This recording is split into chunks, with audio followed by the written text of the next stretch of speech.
The following announcement is brought to you by the Xtreme World Order. Ladies and gentlemen, welcome back to the channel. My name is Samson. How you doing? How you feeling? Hope everything is going well for you today. Speaking of today, ladies and gentlemen, on the channel, we're going to be talking about WWE 2K25. I'm going to be giving you my first impressions, my initial thoughts on the game. A game that, I'm going to be honest here, I wasn't really that excited for. I wasn't paying attention to anybody's content. I didn't check out the trailers or anything like that. I was completely avoiding everything WWE 2K25. I pre-ordered the standard edition for $90, 90 of my hard-earned Canadian dollars, because it's all I could afford. I wasn't going to play the game early. But then I had a subscriber reach out on Instagram, asked me if I was going to make some WWE 2K25 sliders. We got to talking on Instagram. I started getting excited, and I went and spent a bunch of money I shouldn't just to upgrade my game so I could play it early. So I have had it for a couple of days. But shout out to Mr. Too Soon for talking to me on Instagram, getting me hyped for this year's wrestling game. But yeah, guys, overall, just right off the bat, my thoughts on the game is it's actually pretty good. Not bad at all. Visually, I guess we'll start off with visuals. I think the visuals are actually looking pretty good this year, pretty sharp. They got new wrestler scans, so the superstars look more up to date. The hair's looking a little bit better. It still reacts a little strange. The hair physics are still questionable. But overall, all the superstars look more up-to-date, more current than I think they ever have. The graphics look sharp. The lighting looks good. The smoke effects, the pyro, all that stuff looks good. Entrances, because of the new scan, I think entrances are really popping this year. I think they really look realistic and, just like I said, more up-to-date. If you've been watching WWE content, they've been doing the side-by-side comparisons or where they transition from the game to real life. And I gotta say, the graphics are looking mighty impressive this year. Other things on the visual spectrum there, sweat, blood, new bruising effects. These things are looking absolutely fantastic, making those long, drawn-out matches just feel more brutal on the body. All these impacts these superstars are taking. So I'm really liking the new blood effects. The new bruising looks really great. Sweat. I'm always obsessed with sweat in wrestling games. I don't know why, but the sweat this year just looks oh so realistic. Loving the sweat effects. Loving the blood effects. There's still some clipping in clothing and title belts going through clothings and stuff like that. Like I said, the hair physics are still kind of messed up. I have noticed that the WWE 2K24 depth of field focus issue is back. Lots of shots going in for like referee counts where the ring ropes are all out of focus, or the crowd just looks horribly out of focus. So that's still in the game, still a problem. But lots of different lighting effects and stuff in the different environments, like the backstage environments. And when you light the tables on fire and stuff, the lighting effects on the wrestlers and character models, all that stuff looks good. But that depth of field still causing some issues. Speaking of blood and whatnot, female wrestlers actually capable of bleeding this year, which is mind-blowing that they finally implemented this. I've been asking for this for years and years and years. It is so unrealistic that the men can take a couple chair shots to start bleeding, but you could beat a woman down, and that sounds horrible. Oh my god. But you could hit female wrestlers with multiple chair shots and whatnot, and they would never bleed. So now that is a thing of the past. It's more realistic. Those female wrestlers can get all the glory that the men can, getting covered in blood. So that is absolutely fantastic. There's a new third-person camera, a new spectator camera in entrances and in match. Third-person camera, I think, is absolutely fantastic. I've tried it out a little bit. It takes a little bit to get used to because you got to hold down the trigger while doing certain things like picking up the superstar off the mat and stuff like that. But I think it's really cool that they added new camera perspective. The default camera, I think, is still a little lacking, still a little zoomed out, but they have given you like new options for the camera. You can change the camera cut frequency, so when you're doing big moves, it'll show off those big moves more often. You can set it up for taunts, which I thought was really, really cool. What else? What else as far as visuals? The arenas. The arenas are kind of like I said. I miss those old school WWE pay-per-view sets where every pay-per-view had a unique set, and then you would get those in the game. And we're at a time, like I said, where the game looks more realistic than ever. And I just wish that we had, those more elaborate sets. Everything is just video screens and LEDs. So the arenas are kind of, they are what they are. We do got the WrestleMania daytime arenas and stuff, so I do appreciate that. New arenas, new backstage interactive spots, all this stuff. We got the NXT parking lot and a couple new backstage arenas, which is pretty cool. Lots of spots in that NXT parking lot with real glass. Yes, that's right. That's right, Jack Perry. Real glass out in the parking lot there. So lots of interesting spots you can do in the new backstage arenas and outdoor brawl arenas.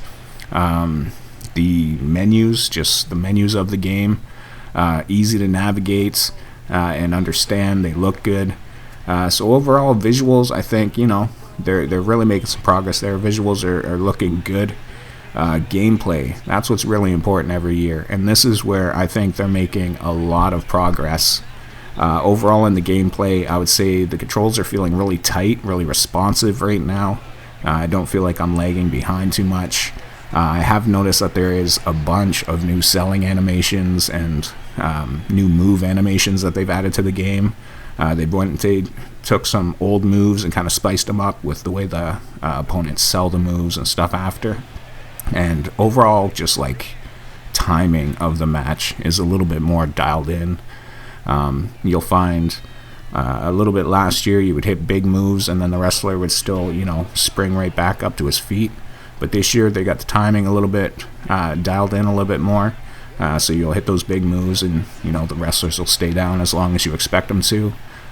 Overall, the game is like far too easy right out of the box. Like the default setup there is a little lacking, so there's definitely some options you got to get in and change right off the bat, like immediately put it on Legend. Like I haven't worried about the sliders yet, I haven't got into that, but just playing the game on normal is so easy, so frickin' easy.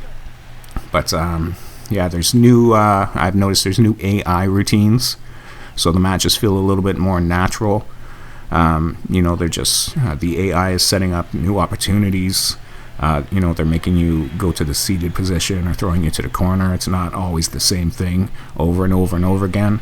It seems like they've got a couple new routines that they go through to make them more more realistic pacing, I guess, of the matches, which I think is pretty cool. The weapon physics, which, are super important for me. I love my hardcore matches, but the weapon physics this year are just kind of meh.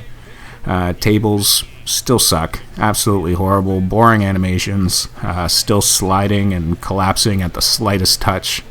There's still lack of, top rope moves through tables. I still see a lot of splashes through tables, even though I have, Swanton Bomb or something equipped on my moveset. I'm forced to, do a simple splash to put a guy through a table, so I think that's absolutely ridiculous.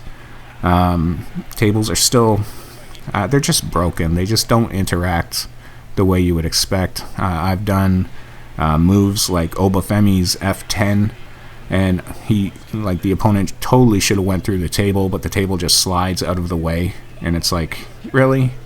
Really? Why didn't the table break? So tables still definitely need some work to act like actual tables. Like we need just I am the table spots kind of thing, where maybe you jump off the rope and you slam off the guy and you just roll off and the table doesn't break. And other times where maybe you go to lay the guy on the table, but the leg gives way, and now you have like that crooked sideways table that you get to deal with. Or, you know, tables need to break dynamically. I don't know. They just got to do something with the tables, because it's just boring, repetitive animations. Same thing with the steel steps. The steel steps still suck. They're not interactive at all. The best thing you could do with the steel steps is throw them across the ring and, you know, slam your opponent's face into them. Yay. So fun. I want those interactive steps, like back in the day when we used to glitch the steps and you could do power bombs on the steps or DDTs, whatever you wanted to do. Oh, that was awesome. But on the plus side, they have given us some new weapons. We got like light tubes and guitars and prime bottles for whatever reason. But yeah, we did get some new weapons. Couple new weapon grapples, but really not enough. We need more weapon grapples and moves you can do with weapons besides just throwing them or hitting a person over the head. Like maybe you hit a person in a midsection with a light strike and slam it over their head with a strong strike, and then you have like a weapon grapple for each and every weapon. We need to innovate the weapons in WWE 2K games. But other than that, we got intergender matches, which I suppose makes a lot of people happy. I'm not necessarily one of them. Doesn't really do too much for me, but it is pretty cool that the women wrestlers get to interact with the males, and they're pushed right up front with the male wrestlers there. So I think that is pretty cool. We also got underground match. Why did we get an underground match? I really don't know. Like, you could set up a regular match and just have it, you know, submissions or knockouts is the only way to win. Why did we need a match type where they take away the ropes? Something that is so interactive in wrestling, and it really only got featured in WWE for what, a couple weeks or something? Did we need an underground match? I don't think so, but you know, it is what it is. Casket ambulance matches are still in there. War games are still in there. Casket ambulance matches, I appreciate that they're there, but they're button mashers. You know, you play them once and that's kind of all you ever got to play. Speaking of AI, the AI is absolutely brutal in multi-man matches or like tornado tag matches. Like, they're like right on you. If your like partner in a tornado tag match gets thrown out of the rope, you are getting beat down by two guys mercilessly. It is it's ridiculous, and those multi-man matches are just as crazy, so I kind of love that. But overall, you know, it's still, the game is still a lot of canned animations. Like, I still feel like I'm initiating a move and then I'm sitting back and I'm watching a move, and there's a lot of things I wish they would change. You know, like I wish it was like realistic wrestling ropes. Like, if I hit a backdrop and I'm by the ropes, I wish the opponent would go over the ropes to the outside, and maybe his head hits the, you know, ring apron or something on his way outside, and it's just, we had more ragdoll physics and stuff. Like, that's what I want from my wrestling games. But yeah, still waiting for that. Still lots of canned animations. You could jump off the barricades. That's pretty cool. Pretty limited though. Like I said, only a couple moves you can actually do off of the barricade. You can't really just choose any move from the top rope and expect to do it off the barricade. Super disappointing. They really need to just fix that kind of stuff. I want to be able to do any move off of a ladder to an opponent, regardless of if he's on a table or laying on a ladder, or if the ladder's on the inside of the ring and he's on the outside of the ring. You need to be able to connect these jumps. It's just got to happen, and you got to be able to do any move you want. Other than that, the other modes, I wasn't able to get into My Rise or the Island yet because I'm still working on my Create a Wrestler, and we all know that takes absolutely forever to make a Create a Wrestler. And for the My Rise, you actually have to make a male and a female before you can even start the story. So yeah, that's going to be a bit before I get into My Rise, because I can't just take a default or a random Create a Wrestler. I got to get into the depths of the Create a Wrestler and pick all the logos and everything, develop the personality, develop the gimmick. That's just me. So no experience with My Rise or the Island. I have played some of My Faction. It seems like they added some new things there with the World Tour and weekly towers and stuff like that.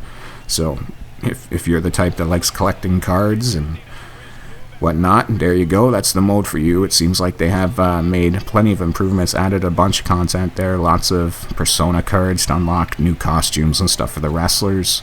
I did check out a bit of the showcase mode focused on the Bloodline, this time narrated by Paul Heyman, who is absolutely fantastic. That man is a magician, a wizard with the words. I've got to play only one match out of the showcase so far, Yokozuna versus Hulk Hogan, and I absolutely destroyed Hulkamania with probably about 5 or 6 bonsai drops because, you know, why wouldn't you hit 5 or 6 bonsai drops on Hulk Hogan? I mean, come on. Do I really got to get into it? But other than that, Universe mode, haven't got into it yet. And my GM, I haven't touched that since they first introduced it. But overall, guys, I was hoping this was going to be a quiet video, but I've been rambling on for 16 minutes or so now. So if you're still with me, hit that like button with it too, sweet. Thank you very much for being a member of the Xtreme. But yeah, I just wanted to give my first thoughts, my first taste of the game. And overall, like I said, I'm pretty impressed. Lots of content this year with the Island and My Rise and the Showcase and all that stuff. Lots of stuff to keep you engaged this year for a little bit, hopefully longer, because a lot of people can go through the WWE games pretty quick. You know, a couple of months, and then there's really no reason to play them anymore unless you just like doing exhibition matches like I do, or getting into the Universe mode or whatever. But they have added a bunch of different content that you can get in, so it should hopefully span out throughout the year. And like I said, overall the game feels good. It feels snappy. It looks good. Yeah, I'm enjoying it. I think I'm going to enjoy making some content this year on WWE 2K25, and I hope you guys tune in for that. But yeah, I'm going to stop rambling and let you guys get on with your day playing WWE 2K25. Like I said, if you did enjoy the video, be sure to hit that like button with the too sweet. If you're new to the channel, join the Xtreme, hit that subscribe button, and I will talk to you guys in the next one. Until then, goodbye and good nights. Bang. Too sweet, guys. Too sweet.